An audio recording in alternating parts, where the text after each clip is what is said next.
ओम नमः भगवते वासुदेवाय। श्रीमद् भगवद गीता चतुर्थ अध्याय ज्ञान कर्म संन्यास योग। श्लोक 1। श्री भगवानु उवाच इमं विवस्वते योगं प्रोक्तवान् अहम् अव्ययं विवस्वन् मनः प्राह मनो इक्ष्वा कवे अब्रवीत्। তদন্তর ভগবান শ্রীকৃষ্ণ বললেন, হে অর্জুন, আমি এই অবিনাশী কল্পের আদিতে সূর্যকে বলেছিলাম এবং সূর্য তার নিজ পুত্র মনুকে বলেছেন, আর মনু তার স্বীয় পুত্র রাজা ইক্ষ্বাকুকে বলেছেন। শ্লোক 2। এবং পরম্পরা প্রাপ্তম ইমম রাজর্ষয়া বিদঃ স্বকালেন ইহ মহতা যোগনষ্টা পরন্তপা। এই প্রকার পরম্পরা রূপে প্রাপ্ত ওই যোগকে রাজর্ষিগণ জেনেছিলেন, কিন্তু হে অর্জুন, ওই যোগ সুদীর্ঘ কাল থেকেই পৃথিবী লোকে লুপ্তপ্রায় ছিল। শ্লোক 3। স এব অয়ম ময়া ত্যক্ত যোগ প্রাক্ত পুরাতন ভক্তসি মে সখা চ ইতি রহস্যম হি এত উত্তমম। অর্থাৎ তুমি আমার ভক্ত এবং প্রিয় সখাও বটে। এর নিমিত্ত সেই পুরাতন যোগ এখন আমার দ্বারা তোমাকে বলা হলো, কেননা এই যোগ অতি উত্তম রহস্যপূর্ণ, অর্থাৎ অতিশয় রহস্যের বিষয়। শ্লোক 4। অর্জুন উবাচ অপরাম ভবত জন্ম পরাম জন্ম বিবস্বতা কথমেতৎ বিজানীয়াম ত্বম আদৌ প্রোক্তবান ইতি। ভগবান শ্রীকৃষ্ণের এই কথা শুনে অর্জুন জিজ্ঞাসা করলেন, হে প্রভু,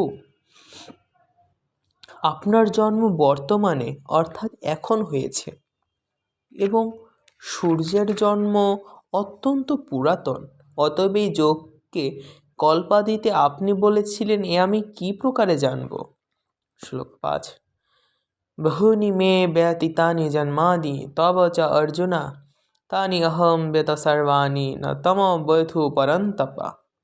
এর উত্তরে ভগবান শ্রীকৃষ্ণ বললেন, পরন্তপ, হে অর্জুন, আমার এবং তোমার অনেক জন্ম অতীত হয়ে গেছে, কিন্তু ওই সকল জন্মের কথা তুমি জানো না, কিন্তু আমি জানি।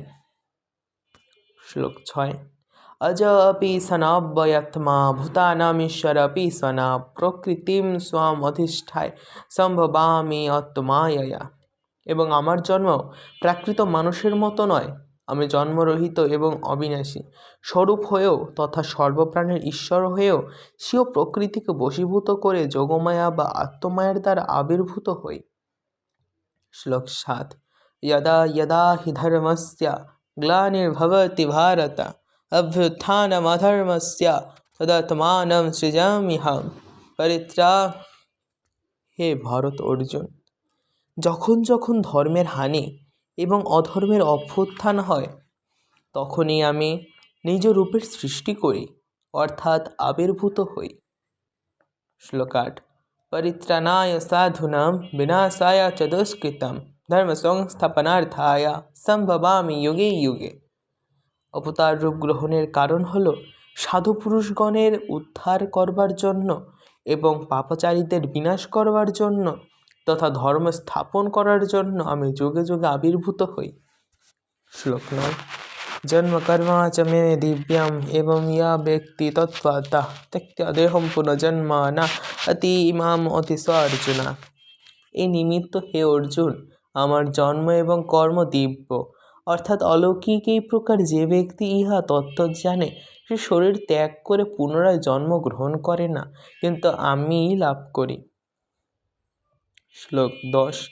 বিতরাগ ভয় ক্রোধা মন্মায় মাম উপশ্রিতা বহব জ্ঞান তপসা পুতা মদ্ভাবম আগতা।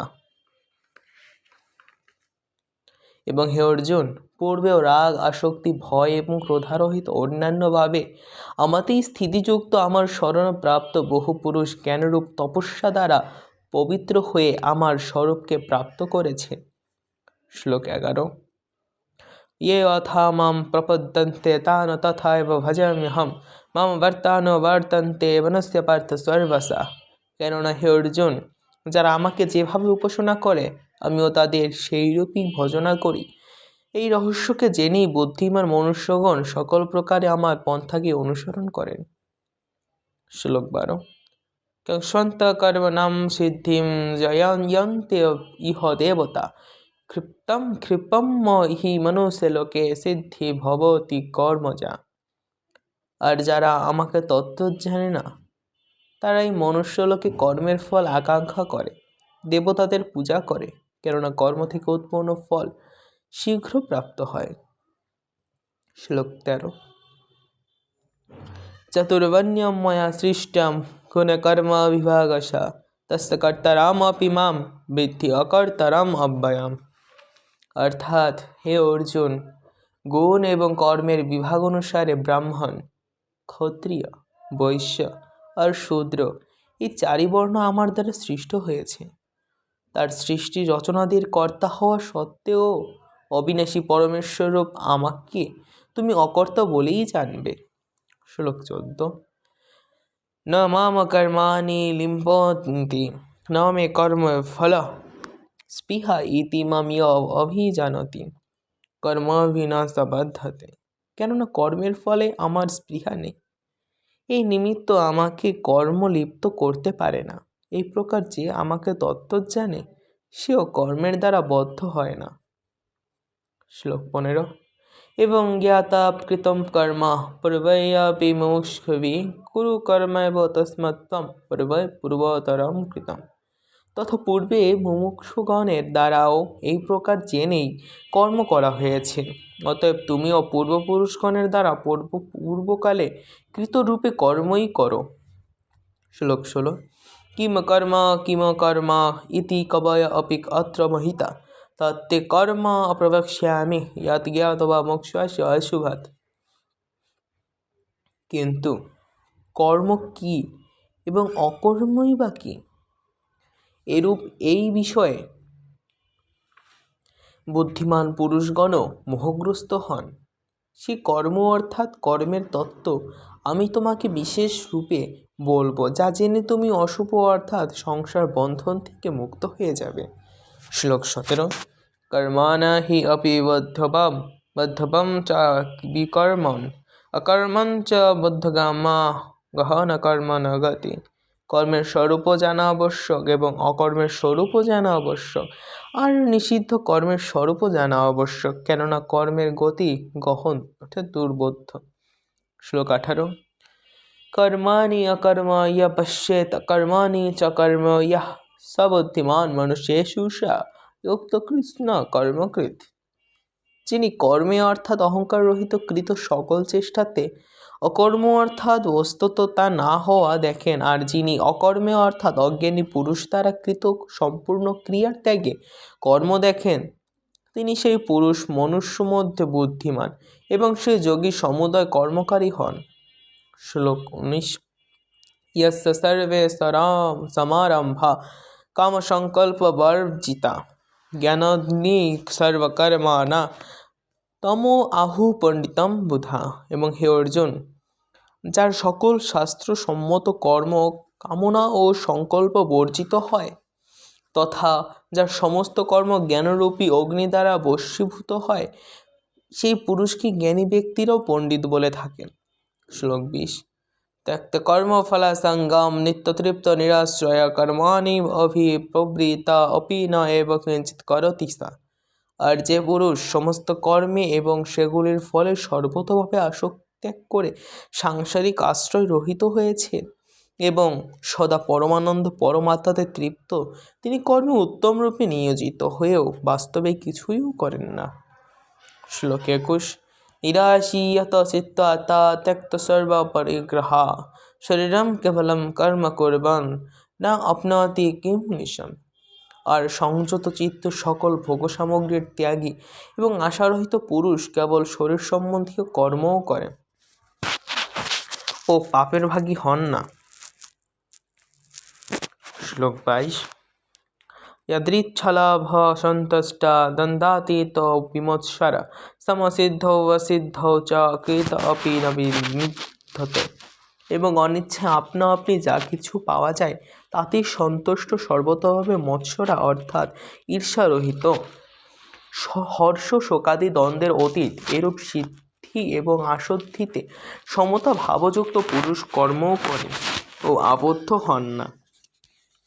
শ্লোক 24। ব্রহ্ম অপর্ণম ব্রহ্ম হবি ব্রহ্মণৌ ব্রহ্মণাহুতম ব্রহ্ম এব তেন গন্তব্যম ব্রহ্মকর্ম সমাধিনা। এই সকল যজ্ঞের নিমিত্ত আচরণকারী পুরুষের মধ্যে কেউ কেউ এইভাবে যজ্ঞ করেন। অর্পণ অর্থাৎ শ্রুবাদি, যার দ্বারা হবি অগ্নিতে প্রকৃত হয়, ও ব্রহ্ম এবং হবি অর্থাৎ হবনীয় দ্রব্য ব্রহ্ম আর ব্রহ্মরূপ কর্তার দ্বারা ব্রহ্মরূপ অগ্নিতে হোম করা হয়, তাও ব্রহ্মেরই নিমিত্তে। ব্রহ্মরূপ কর্মে সমাধিস্থ সেই পুরুষ দ্বারা যা পাবার যোগ্য তাও ব্রহ্মই হয়। শ্লোক 25। দৈবম এব অপরে যজ্ঞম যজ্ঞেন পর্যুপাসতে ব্রহ্মগ্নৌ অপরে যজ্ঞম যজ্ঞেন এব উপজুহতে। এবং অন্য যোগীগণ দেবতাদের পূজনরূপ যজ্ঞকেই উত্তমরূপে উপাসনা করেন অর্থাৎ অনুষ্ঠান করেন, আর অপর জ্ঞানীগণ তো পরব্রহ্ম পরমাত্মারূপ অগ্নিতে যজ্ঞের দ্বারাই যজ্ঞকে হোম করেন। শ্রোতাদীনি শ্লোক 26। শ্রোতাদীন ইন্দ্রিয়াণি অন্যে সৌম্যম নিষ্ণুজুহতি শব্দাদীন বিষয়ান অন্য ইন্দ্রিয়াগ্নিষু জুহতি। আর অন্য যোগীগণ শ্রোতাদি সকল ইন্দ্রিয়কে সংযোগরূপে অগ্নিতে হোম করেন অর্থাৎ ইন্দ্রিয়কে সমস্ত বিষয়গুলি থেকে অবরোধ করে নিজের বশ করে নেন। আর অপর যোগীগণ শব্দাদি বিষয়কে ইন্দ্রিয়রূপ অগ্নিতে হোম করেন অর্থাৎ রাগাদেশ রহিত ইন্দ্রিয়গুলি দ্বারা বিষয়কে গ্রহণ করে ইন্দ্রিয়রূপ অগ্নিতে হবন করেন।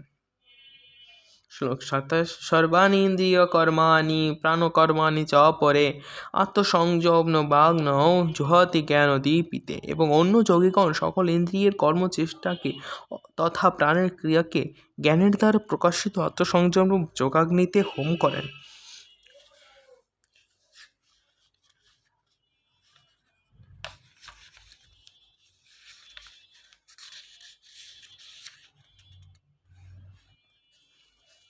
শ্লোক 28। দ্রব্যযজ্ঞা তপোযজ্ঞা যোগযজ্ঞা তথা পরে সদা জ্ঞান চয়তয় সংশ্রিতবা। অপর কেউ কেউ ঈশ্বরপূর্ণ বুদ্ধিতে লোক সেবার জন্য দ্রব্য নিয়োগকারী হন, সেইরূপ অন্য কেউ আবার স্বধর্ম পালন যজ্ঞকারী এবং কেউ অষ্টাঙ্গ যোগরূপ যজ্ঞকারী হন। অন্যেরা অহিংসাদি তীক্ষ্ণ ব্রতযুক্ত যত্নশীল পুরুষগণ ভগবান নাম জপ ও ভগবৎ প্রাপ্তি বিষয়ক শাস্ত্রগুলির অধ্যয়নরূপ জ্ঞান যজ্ঞকারী হন। শ্লোক 40। যজ্ঞ চ শ্রদ্ধানা চ সংশয়ত্ব বিনশ্যতি ন অয়ম লোকস্তি ন পর ন সুখম সংশয়ত্তন। আর তথা হে অর্জুন, ভগবৎ বিষয় জ্ঞানহীন তথা শ্রদ্ধারহিত সংশয়যুক্ত পুরুষ পরমার্থ থেকে ভ্রষ্ট হয়ে যায়। এইরূপ সংশয়যুক্ত পুরুষের এই লোকও নেই, পরলোকও নেই এবং সুখও নেই। শ্লোক 41। যোগ সন্ন্যাস্ত কর্মণা জ্ঞান সংশয়চ্ছিন্ন সংশয়াত্মবন্তম ন কর্মাণি নিবধন্তি ধনঞ্জয়।